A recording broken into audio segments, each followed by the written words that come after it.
Hi quilting friends, I'm Edyta Sitar from Laundry Basket Quilt. Welcome to Quilting Corner. That's our Wednesday show where I'm sharing with you all the fun things that I know about quilting or I enjoy in my quilting. And last Friday we had a live show at 11 o'clock. Make sure you tune into that one. So anybody that don't know about it, every Friday we have a 11 o'clock show, and on Wednesday we have a 2 o'clock show. So last Friday when we had a show, I showed you guys this adorable quilt called Little Basket. Isn't it cute? And I promised to show you some fun tips on making this cute little block. So I hope you are excited, and today's show is packed. If you wanted to make a handle on a basket, this is the show for you. I want to show you multiple sizes of handles and just help you enjoy your quilting to the fullest, to be able to make a fun projects. And baskets blocks are one of my favorite projects. Just like you see this basket behind me, this one called Charm Basket because it's made with charm squares. This little basket is also based on charm squares. So all that you need is 5-inch squares to make it. And I have another basket that I want to show you called our gift basket, because I'm hoping that after this show it's gonna be like a gift for you guys. You're gonna know exactly how to make a handle, and one of my favorite techniques to make a handle is using bias tape maker and bias tape. So I hope you're ready for some fun things. We have a lot of nice baskets patterns on our website. The charm basket that is behind me is one of my personal favorite. What is fun about this block is not on point. It's just a regular square when you finish, because most of the basket blocks in the past were on point. So that is a little bit tricky when you want to set into the setting, where basket like this is so simple. So I'm gonna show you both on point and regular basket, just like this one, a little bit bigger. And I think you get to make choices. Do not worry about all the things that I have on the table. You need to watch the show, choose your favorite, and go with that one. I just want to show you all different options and different sizes. So charm basket, a fun basket because it's made with charm squares. Another basket pattern that we have is basket of scraps. This pattern also came in our book Handful of Scraps, and this one is amazing because the base of the basket is all little 4 patches, and then you add a handle onto it. But all these baskets that I'm showing you, all that they have in common is the handle. So once you learn how to make a nice handle, and I have a super cool technique for you, then you are golden. You can make any basket, any size, any basket. Shake a basket, so simple too. Also little 4 patches and a little handle on it. This is a fun mini pattern, 29 by 32 inches, little wall hanging. I think this one is so fun and easy to make. Now sewing basket. This basket is on point, and then I lay that basket, toss and turn, to give me a fun little design. And I have the quilt right here on the left. I use our linen texture, but just crinkle your eyes and imagine this quilt on in your favorite colors. And I have some Fat 8 bundles in front of me because my favorite fabric cut for basket is Fat 8. For sure, out of a Fat 8, I can get at least 2 basket out of one Fat 8. So many of my patterns, I love to use Fat 8 because I get a nice variety of colors. Now this is the picnic basket, and it's one of our newest basket. It's all made with 8.45-degree diamonds, just like the 8-point stars are made, and there's a handle as well to it. And again, you can use a bias tape maker or fusible webbing or hand applique. Today I'm gonna show you fun technique, like I said, with the bias tape maker, but then I'm gonna show you how to also stitch by hand or by machine. Little basket is the one that we have sitting right next to us because this is the one that we're gonna be making. This one started all a few years ago. I had a block of the month called Anna's basket, and in this block of the month there were so many awesome baskets. We still have a beautiful box of gorgeous fabrics and all the patterns available on our website. We just did this box because so many of you that didn't do the block of the month wanted to make this quilt. So go to our website, get the patterns. They're sold as like sections of the quilt because there's so many designs in it. There's really nice heavy patterns and you get a nice variety in it. Now another fun basket is the paint basket, and again the handle is what it's so attractive on that one.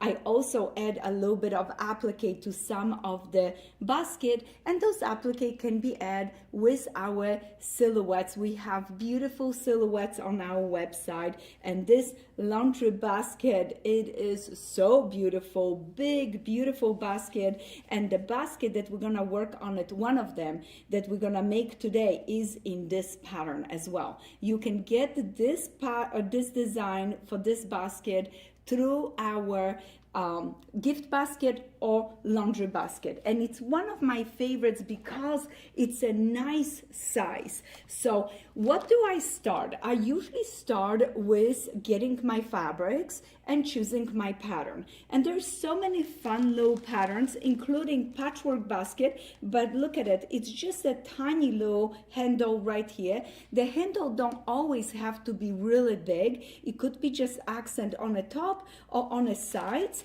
and we have a kit that you can get for that one. So the fabrics are always the number one that I try to choose from.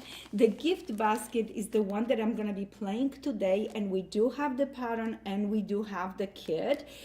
We have it in cocoa blue. It is so beautiful, so crisp, so clean. Love it. Also, if you like this kind of basket but you want a smaller quilt, the bread basket is a very cute quilt, only 20 by 26 inches, and it's this size of basket, just a smaller project. We do have, again, kits. All the kits are available on our website at Laundry Basket Quilts. But if you don't want a kit, that's okay. Grab some Fat Quarter bundles. We have Fat 8 bundles. We have some beautiful ones on our website. Or just get into your stash and pull some scraps. So before I start cutting my fabrics, I get some of my tools, and some of the tools that I'm going to be using today is the bias tape from Clover. What is that? It's a tape that has a fusible webbing on it. Okay, I'm gonna put this close to me. This is gonna come so handy for me. And there are two different sizes of bias tape. You can get the size matching to the bias tape maker. This is the maker, so they come in different sizes too. I have 3 sizes in front of me. Those are my most common sizes that I use. And what I wanted to show you is with my bias tape maker, the one that it's a 1/4 inch, I'm gonna also use that tiny little, the smallest one, the 5mm one. The product number is 4031. I'm gonna use this one with this bias tape maker. I can use that same tape with this one, what is the 3/8 of an inch, and actually this middle one is my personal favorite. If you are a beginner and you want to make a handle on a little basket or small basket or large basket, this medium one works for me the best because I have some little guys that I made a handle with it, but I also have some bigger baskets. But if you really love the handle nice and thick and big, go for this one. This is a 1/2 inch one. For this one, I recommend you use this bias tape. This is the bigger bias tape. This is the 10mm one. And You're gonna probably ask me, can I use the small one with the big one? Absolutely, no problem. You're just not gonna get as much glue coverage, the fusible webbing coverage, but I actually prefer that. I'm using my bias tape maker and bias tape only to hold my handle in place for a few minutes till I decide how I'm gonna stitch. So a lot of fusible webbing is not what I wanted to do, so I probably would use the smallest one. So that's just a few information about it. If you have any question, leave us a comment and we're gonna try to answer them in the end of the show. Today, this is a live show, and today is just Michael and me. Erin is out of the office today, so I'm gonna do my best with Michael to answer your question. But if you leave a comment and I don't get to it during the live show, guess what? We're gonna be looking through those questions, and our customer service will make sure we answer them either through emails, or I will answer them on Friday when we have our regular show. Is a date? Okay, I love that. I'm so glad you guys want to come back and watch the show. So I'm gonna put those bias tape on the top in case we have to talk about them one more time. Now I'm gonna be preparing my fabric to make a handle. I'm gonna be opening my fabric, and I like to cut from Fat 8. This is a smaller piece because I'm limited here in space, and I just want to show you how to cut a bias for bias strip for the bias tape maker.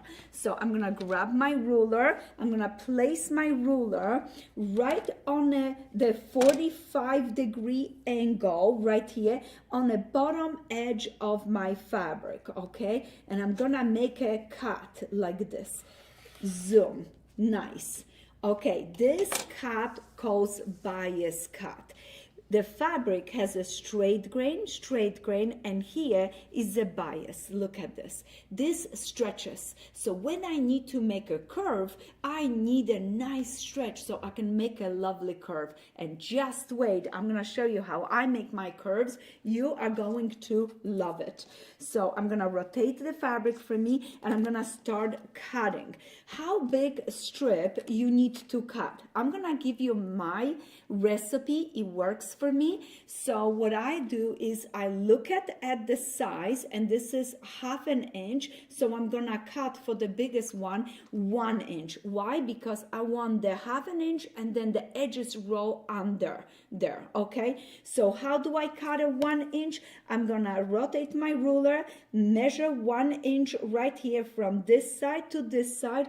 I have my ruler laying nicely next to my cut edge that I just did it, the 45-degree edge, and I'm gonna cut it. Okay, it is very important and helpful to leave the tip of your strip on the angle. It fits better into your bias tape maker. So this is my first one, and this is the one I will cut for my biggest bias tape maker, for the 1/2 inch one. All right, now next is my 3/8 of an inch bias tape maker. That's my purple one. That's the favorite one, and for many years I have been using that one. And my favorite cut for this one is 3/4 of an inch. Okay, 3/4 of an inch.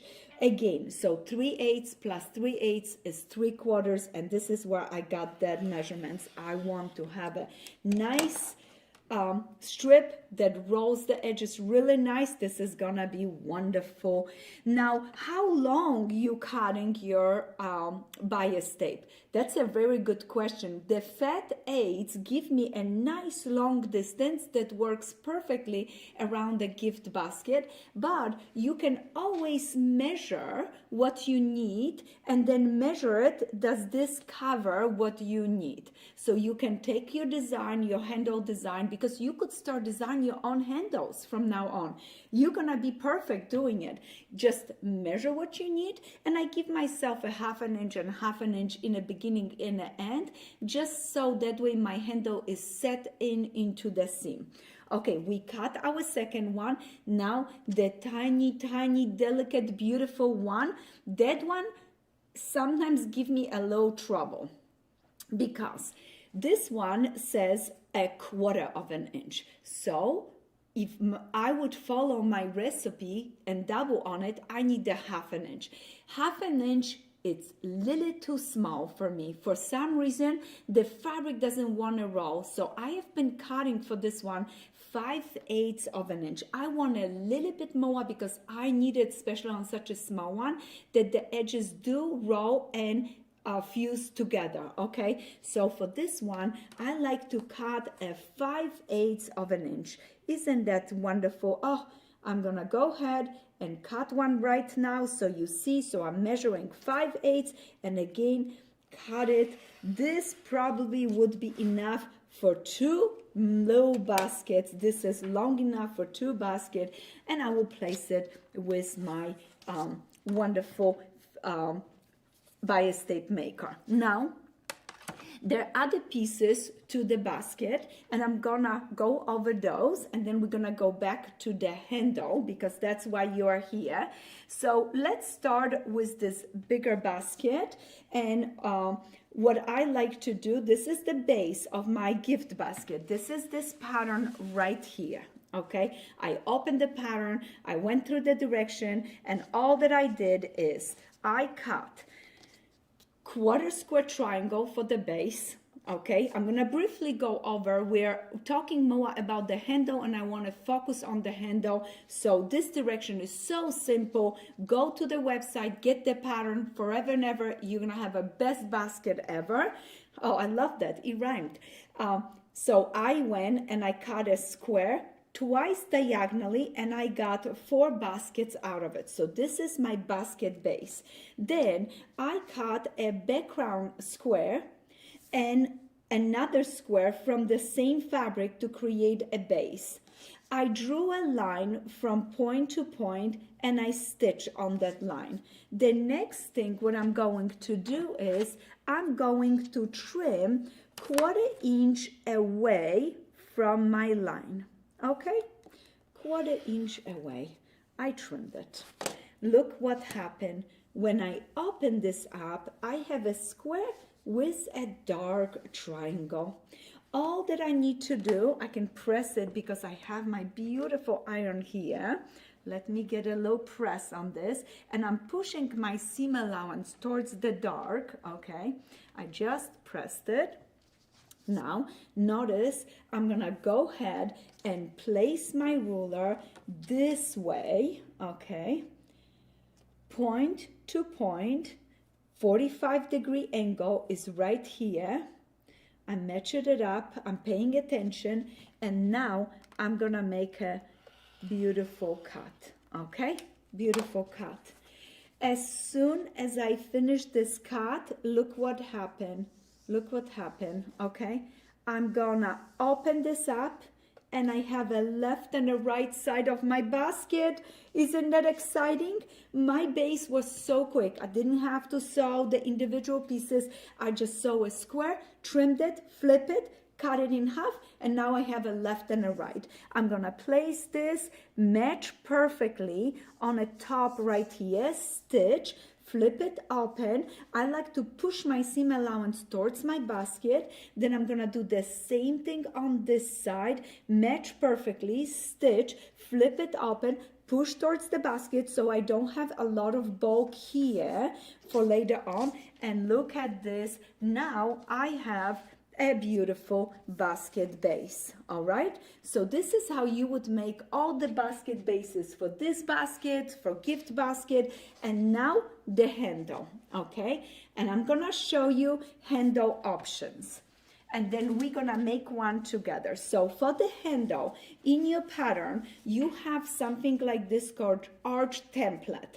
You're gonna cut this template, and then you're gonna, if you're making one basket, you can get away with running your iron around it, but be careful because this is an ink and it could smear to your fabric. So what I like to do, I say, trace the arch template to poster board or manila folder, and this is manila folder in yellow.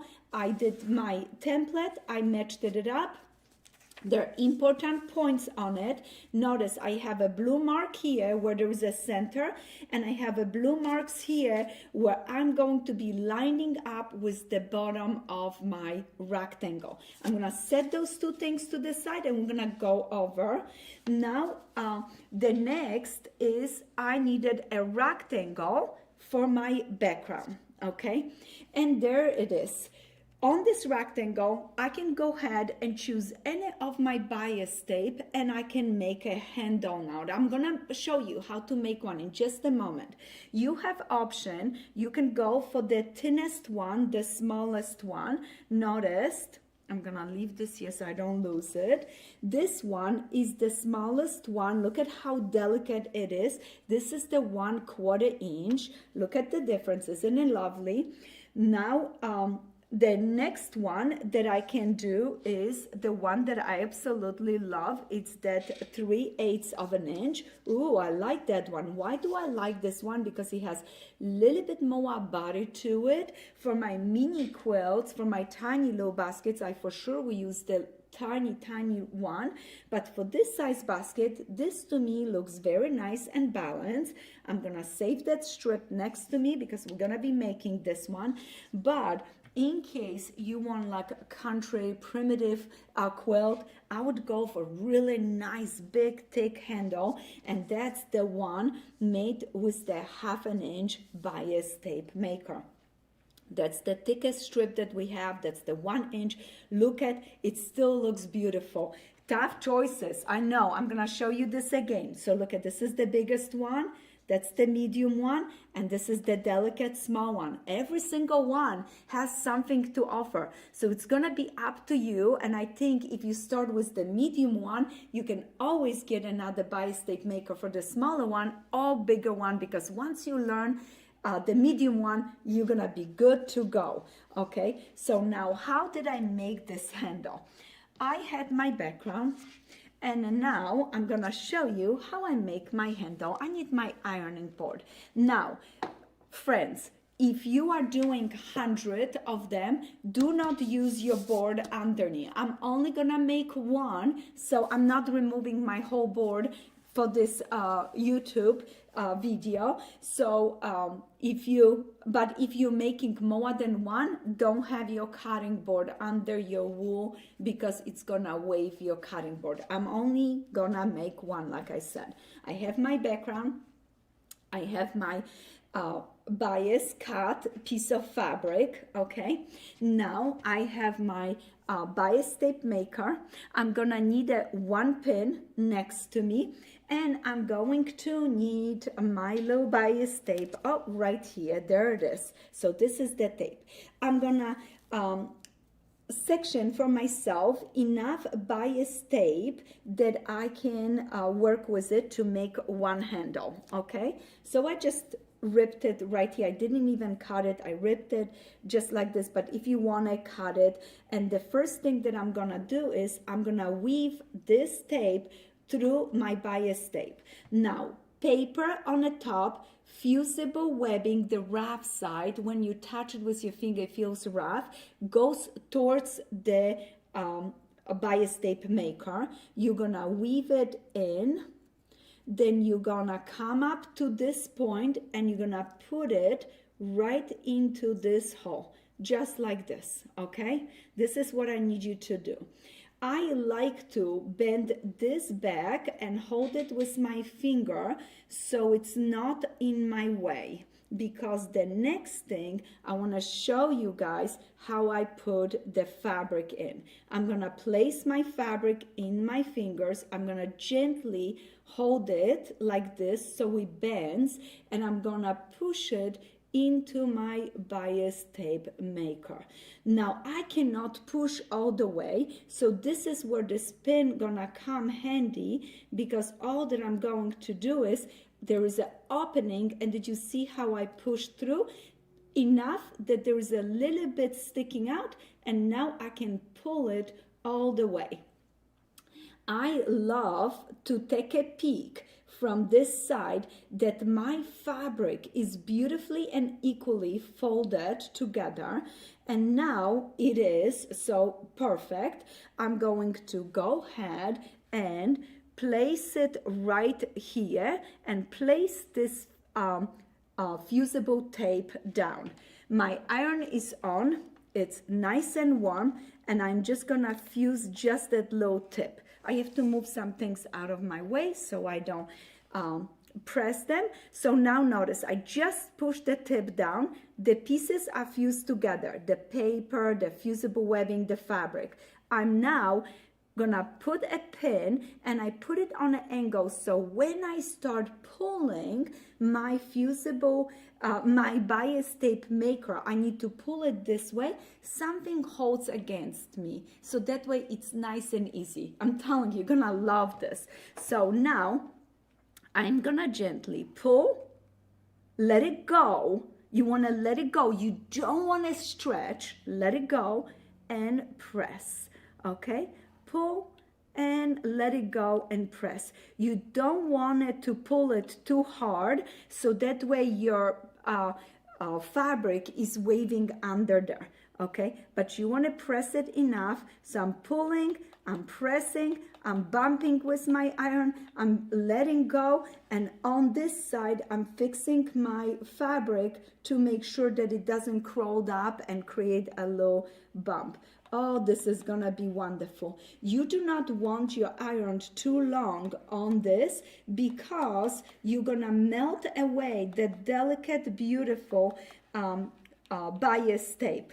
Okay, that fusible bias tape is very delicate. You do not want your iron too hot. I set my iron, it's set in on cotton. It should have been a little bit lower down because I rather you press twice than press it too much. And look at, I finish. Now I'm gonna let it go. This is hot. So I want to let it go and let it cool off, because the minute it cools off, then I can go ahead. Let me see, it's still a little warm. You can blow at it, you can cool it off. Many times what I do is handle, set it to the side, handle, set it to the side. So I'm building a whole stack of them, and that allows the time to cool off. So now I'm going to peel the paper very gently, peel the paper, and look at this. Fusible webbing is right there, and this fusible webbing is so small. Look at it, it's just right in there, just that a quarter of an inch, holding just my edges of the fabric. The edges rolled, and now this fusible webbing is holding it. Do you see this? Now look at, I'm gonna gently peel that paper away. You want to be very gentle because you don't want to accidentally peel your fusible webbing off your fabric, you know, so you want to be nice and gentle. I didn't overpress. That's so important. If you overpress and you cannot see this fusible webbing, you have to start over again. If you overpress and that fusible webbing have sink into your fabric, there is not enough to stick two fabrics together, and we need it because now we have our background. We're gonna press our background beautiful, yes.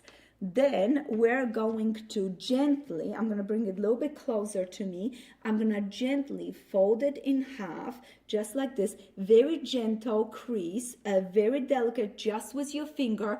Do not press it with an iron, because anytime you do that, you're gonna have a permanent crease in the middle of your basket. No, I just want a tiny little bit of a crease because I want to know where the middle is, because now guess what? I have this incredible template that is in a pattern, and it shows you center, bottom of your rectangle. We have made one for us right there, and we're gonna match our blue dots bottom, and now I'm gonna center up right there. And guess what? Now the fun begin. If you worry about this, this is gonna be our arch to fuse our handle around. I love this. I developed this technique a long time ago from when I first started quilting. I loved it because it allows me to have the same arch for every single basket.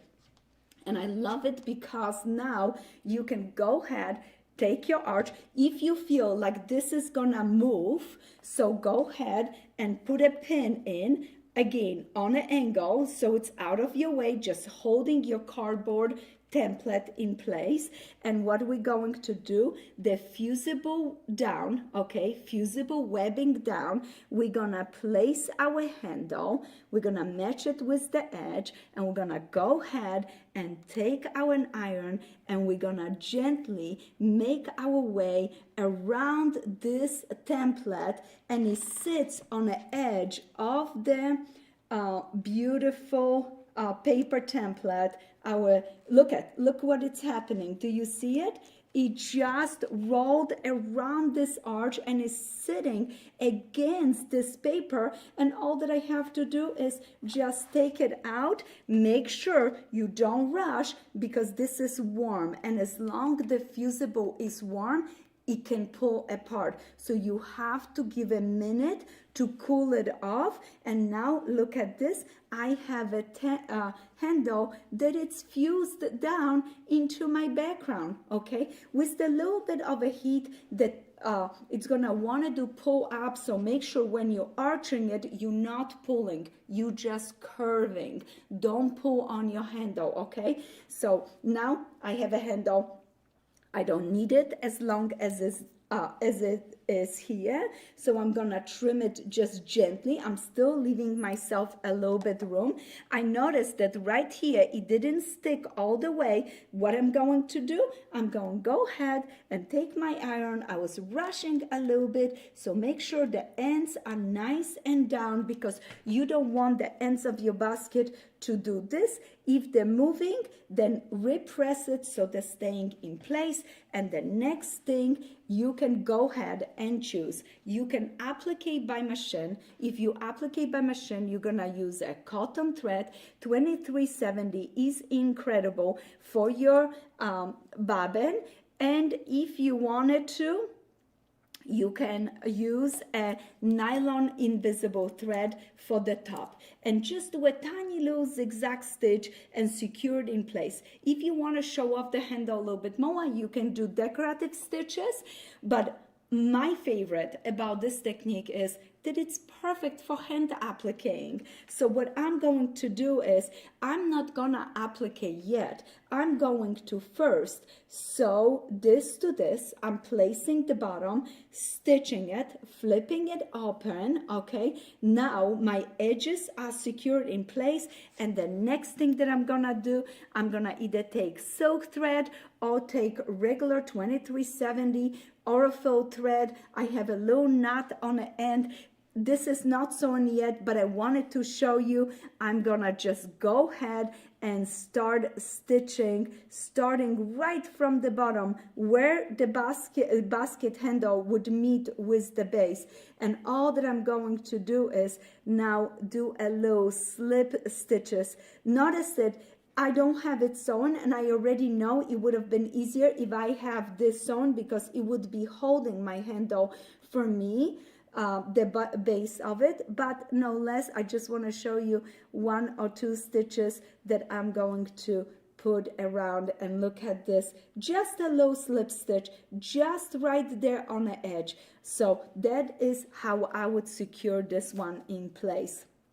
Now, by machine, of course, it's faster, but by hand is a little bit more relaxing and more fun. So this is how I would make the big handle. I hope you guys enjoy this, but I know you are extremely excited, because now you're like, I can make this big one. Can I make this little cutie patootie? Of course you can.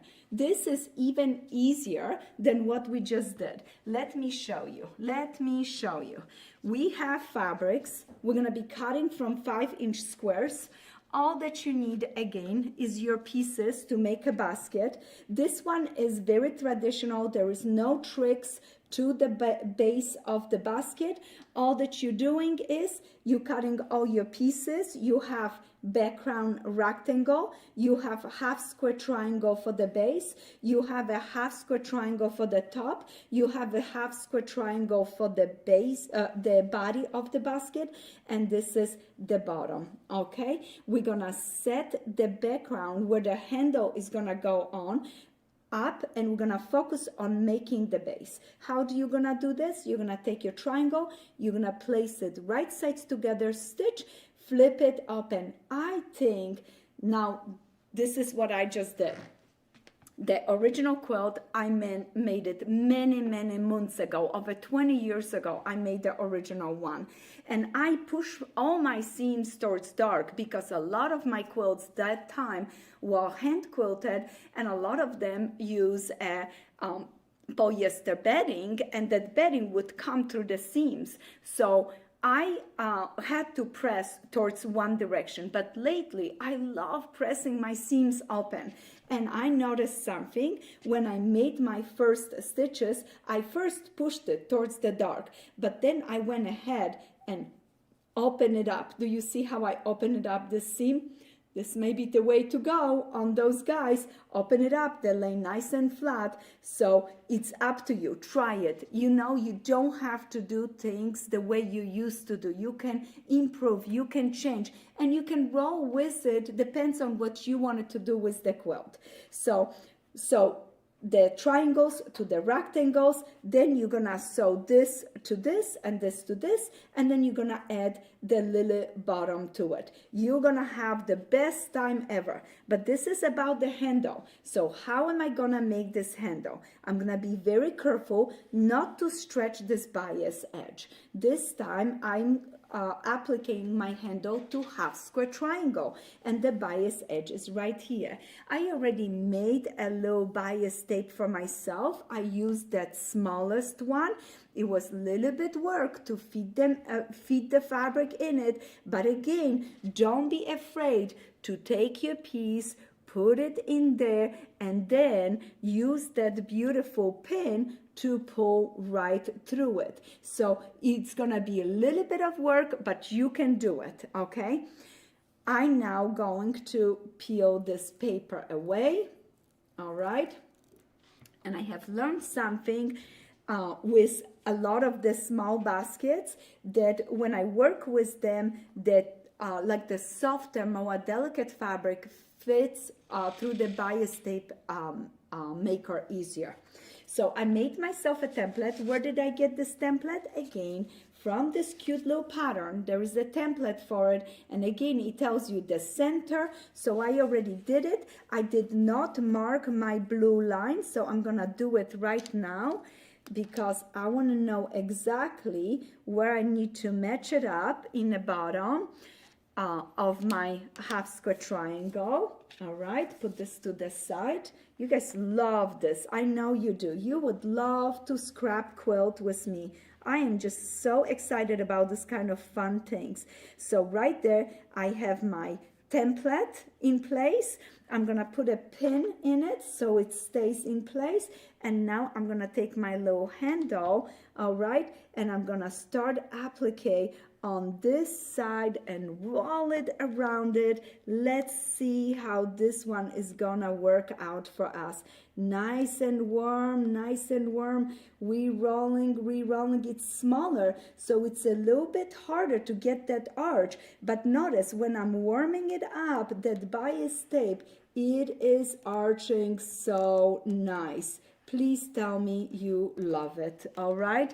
Look at this, isn't it beautiful? I'm still holding with my finger because this is still warm and I don't want this to move. I want it to fuse and stay in place where it needs to. I'm gonna pull my little paper away, keep my pin in a corner of my ironing board. And by the way, I told you I'm gonna do just one, but I could not help myself. I had to show you both of them. And notice this, I'm gonna trim it gently, leaving a little bit. And now I'm gonna be ready to sew it into my beautiful basket. Once I finish sewing to my basket, of course I'm gonna do housekeeping. Clip, and this one for sure I want to sew it to a full basket before I start applying, because this is so small, it's so much easier to hold it as a full basket. For me at least, my hands are a little bit clunky.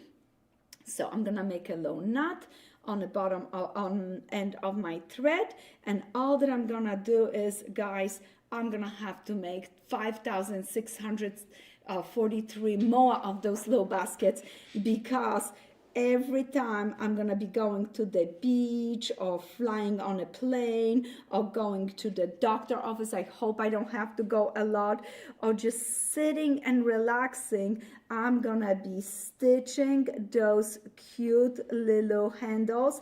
And look at how easy it is to stitch that edge, because I have nice embroidery needle, I have a beautiful Aurifil thread. You can use silk thread, it hides even better, but this Aurifil thread 2370, it's really nice for it. And all that I have to do is just tiny little stitches, slip stitch. I slipped. Notice I'm gonna stop and flip this so you see. I have light right here background and just the edge of my handle. Just the edge of my handle. Oh, this is so cute. Now, this is for the basket handle. I hope you enjoy it. And if you do not want a basket with a handle, look at how addicting this is. I can stop stitching. Look how cute those stitches are in the back, and I'm just going one after the other. This is gonna be so much fun. And like I said, the more you make, the more fun it is. You can make a small quilt, you can make a large quilt, you can use up all your scraps. Last Friday, somebody asked me how I storage my scraps. I love to storage them in a beautiful quilts. How is that? That is the most wonderful way. If you find some scraps and you put it into a little 4-patch, little basket, little hexagon, and end up to be eventually 5 of the scraps, 10 of the scraps, hundreds of the scraps, and you have the most beautiful scrappy quilt. So if you wanted to, go to our website, get the patterns, get the bi-state maker, and enjoy it. In case you don't want to make a handle on a basket, we do have a beautiful candy basket. This one doesn't have any handle, and it's completely pre-cut for you guys, for anybody that just want a nice quick project with baskets on it. Michael, can we answer any questions today? I wasn't able to watch any questions, I'm sorry. It's tough to keep up with you alone. We miss Erin terribly. We miss Erin terribly. So guys, leave your comments, leave your questions, and I'm gonna go through them and answer them on Friday during our live show. And who knows how many little baskets I haven't made. But for you today, I have a little gift. If you can please leave a comment, how many bias tape makers did I show today during the show? And what sizes, how many and what sizes bias tape maker I showed. Somebody is going to win a beautiful Fat 8 bundle from our sewing basket collection. So it's all about baskets.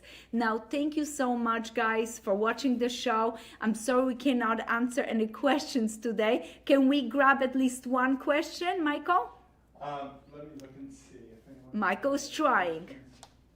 Scroll back a little bit. That's wonderful. Like I said, okay, but here's a good one actually. Love that.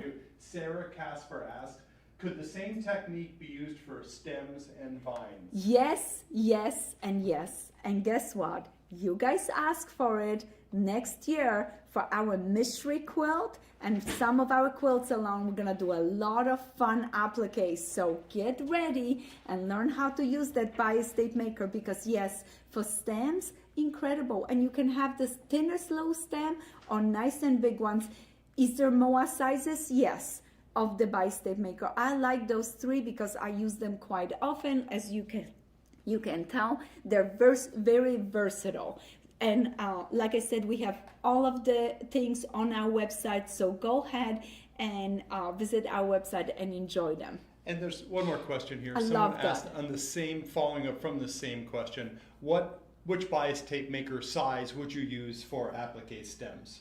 For Yes, sir. applique stems, I would use also the 3/8. That size appeals to me so much, and it's so easy to use it. As I said, the smallest one, the green one, you have to put a little work, and sometimes I'm gonna try this again, sometimes the fabric doesn't want to go through it, so you have to work it through it. But the medium one, I don't have a problem anytime. You have to be careful, just like this, and pull it up. This time it worked out perfectly. Look at this. So just notice it. If it doesn't want to go through, pull it back and then try again with your pin very gently. Make sure you do not overpress your bias strip, because it's already then stretched.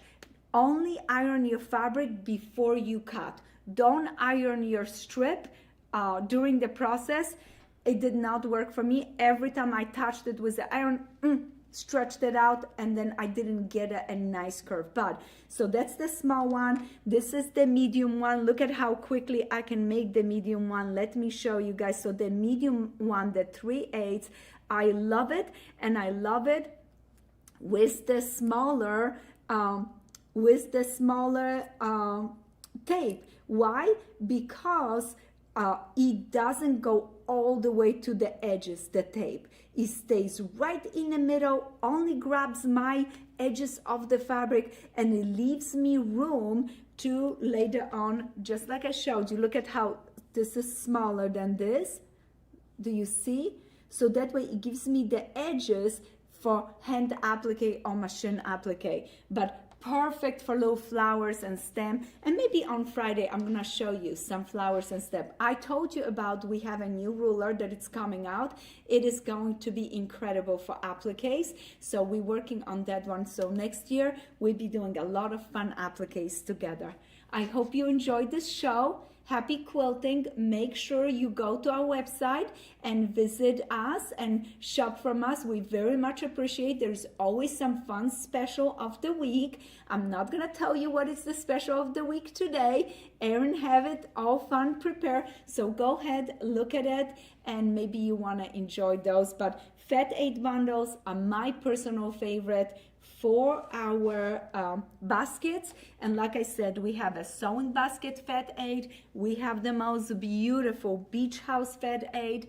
What about the gorgeous green and red basket? That would be so nice. Yes. Or maybe your heart is set on English Garden, that is just stunning. Or maybe you want something fun and happy with our sweet ride. So those are just a few Fat 8 bundles that we have, and they're perfect for basket quilts. Happy quilting.